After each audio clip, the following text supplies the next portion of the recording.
Assalamualaikum warahmatullahi wabarakatuh. Kami dari kelompok 1 akan menjelaskan tentang pendekatan psikoanalisis dari buku Theory of Psychotherapy and Counseling. Yang disusun oleh Nila Fitrianingsih, Nur Faiza, dan Muhammad Hairul Anwar. Di sini kami akan menjelaskan tentang asumsi pendekatan psikoanalisis, metode dalam pendekatan psikoanalisis, kelebihan dan kekurangan pendekatan psikoanalisis, serta contoh kasus gangguan psikologi dari sudut pandang psikoanalisis. Asumsi yang dikembangkan oleh metode aliran psikoanalisis. Banyak kontribusi Freud telah menjadi andalan pemikiran psikoanalitik, seperti penekanannya pada pentingnya proses bawah sadar dalam motivasi manusia dan konsep kepribadiannya, yaitu id, ego, dan superego. Konsep teori psikoanalisis Freudian memberikan kerangka acuan dasar untuk memahami tidak hanya karyanya tetapi juga teori psikoanalitik lainnya. Freud menetapkan 3 tingkat kesadaran, yaitu sadar, prasadar, dan tidak sadar. Sadar termasuk sensasi dan pengalaman yang disadari oleh orang tersebut pada titik waktu manapun. Teknik pendekatan psikoanalisis. Yang pertama ada asosiasi bebas. Isi dari asosiasi bebas dapat berupa sensasi tubuh, perasaan, fantasi, pikiran, ingatan, kejadian terkini, dan analis. Penggunaan asosiasi bebas mengasumsikan bahwa materi yang tidak disadari memengaruhi perilaku dan dapat dibawa ke kesadaran yang bermakna melalui ekspresi bebas. Yang kedua ada terapeutik. Dalam proses ini, pasien mencoba menyelesaikan konflik bawah sadar dalam diri mereka sendiri dan mengembangkan cara yang lebih memuaskan untuk menangani masalah mereka. Pemahaman diri dicapai melalui analisis pengalaman masa kecil yang direkonstruksi, ditafsirkan, dan dianalisis. Yang ketiga ada asesmen. Karena materi yang tidak disadari terungkap secara perlahan, proses menilai riwayat keluarga pasien, mimpi, dan konten lainnya berlanjut melalui analisis atau terapi. Beberapa psikoanalis mungkin menggunakan pendekatan yang agak terstruktur dalam beberapa sesi pertama dengan mengambil riwayat keluarga dan sosial, sedangkan yang lain mungkin memulai terapi atau melakukan analisis percobaan. Yang keempat adalah netralitas dan empati. Analis berempati dengan pengalaman dan perasaan pasien, dengan memahami perasaan pasien dan mendorong asosiasi bebas daripada menanggapi secara langsung perasaan pasien seperti kemarahan, sakit hati, kebahagiaan, dan sebagainya.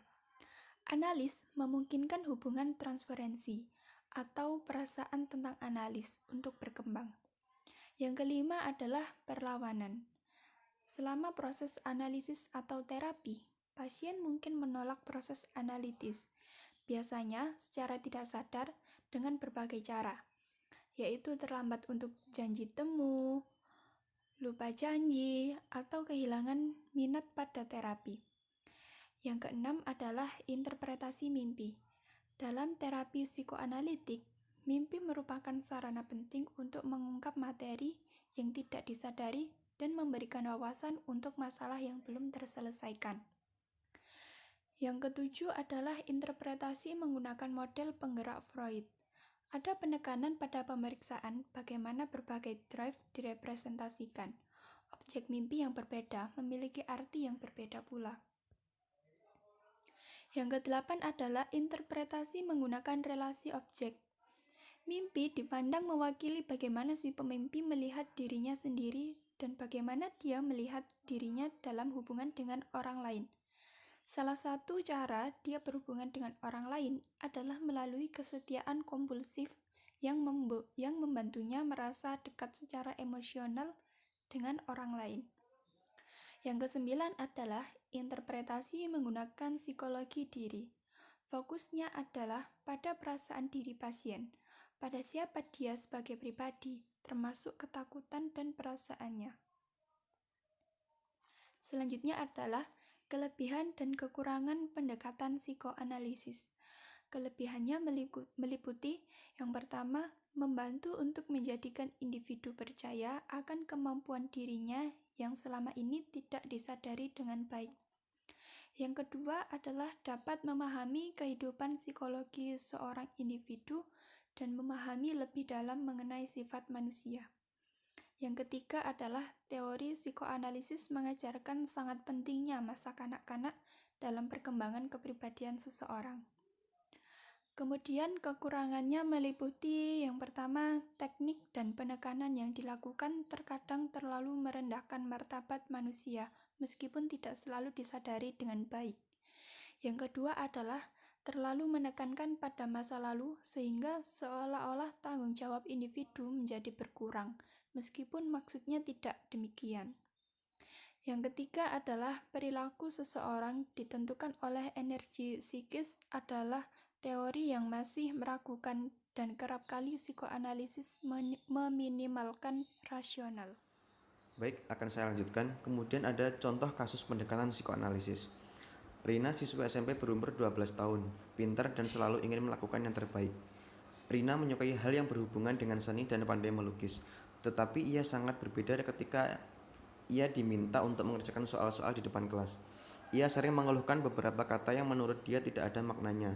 Ketakutan terhadap kemampuan membacanya menimbulkan masalah di sekolahnya, juga dengan temannya. Ia kadang merasa marah akan sesuatu dan sulit menenangkan diri. Ia tampak khawatir terhadap segala hal, selalu cemas akan bencana yang akan menimpa dirinya ketika ia berinteraksi dengan orang lain, terutama teman-teman di sekolahnya. Jika ia gagal menciptakan sesuatu seperti yang ia harapkan, ia akan marah dan memukul ke segala arah dan membentur-benturkan kepalanya di tembok. Di rumah, keluarga Rina sering melihat tingkah lakunya yang selalu menunjukkan kecemasan dan kekhawatiran mengenai suatu hal yang mengganggu tidurnya. Ia selalu gelisah dan menyebabkannya jatuh sakit.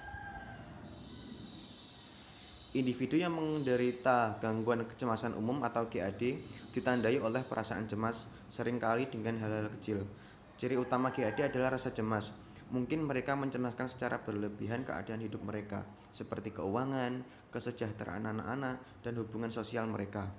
Dari kasus di atas, dapat disimpulkan bahwa orang tersebut, yaitu Rina, menderita gangguan anxiety menyeluruh, karena kita dapat menemukan beberapa ciri penyakit dari gangguan anxiety menyeluruh.